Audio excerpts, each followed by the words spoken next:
গোধূলি লগ্নে একটি সুন্দর মুহূর্তকে একটি সুন্দর স্মৃতির রূপ দিতে আমার ভালোবাসার ডোরে বন্দি করে সুন্দরী মহিলাদের নিয়ে চলে আসলাম আমার সাথে। কোথায় আসলাম জানো?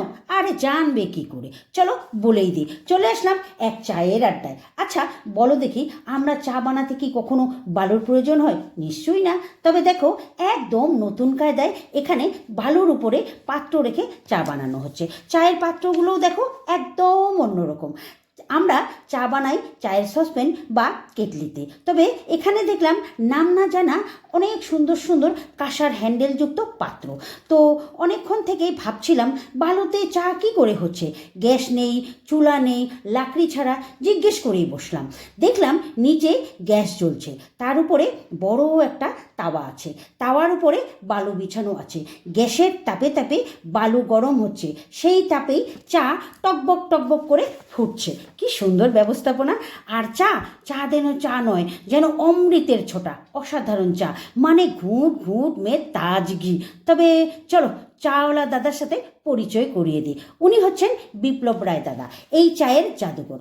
ওনার হাতে চা না খেলে বুঝতেই পারতাম না চায়ে এত স্বাদও হতে পারে। সত্যি সত্যি সত্যি, তিন সত্যি। সবাই আমরা পাগল হয়ে গেছি, সবাই চায়ের প্রশংসায় পঞ্চমুখ। এত স্বাদ চায়ের। আর লোকে বলে চা খেলে নাকি লিভার নষ্ট হয়ে যায়, খিদা মরে যায়, ঘুম নষ্ট হয়, গুষ্টি কিলাই এমন লোকের কথাকে। বরঞ্চ এই রকম কথা শুনলে আমাদের মতো চা খোরদের মুড নষ্ট হয়ে যায়। চা খেলে লিভার নষ্ট হয়ে যাক, তা বলে কি আমরা চা খাবো না? খাবো না আমরা চা? তো এইগুলো কথা শুনে আমাদের জুবিনদার একটা কথা মনে পড়লো, ময় ঘ্যানটা কাকো খাতির ন করু, আমরা চা খাবো। তবে এই পূর্ণিমা দিদিকে অনেক অনেক ধন্যবাদ। এই দিদি আমাদেরকে এই চায়ের দোকানে নিয়ে এসেছে।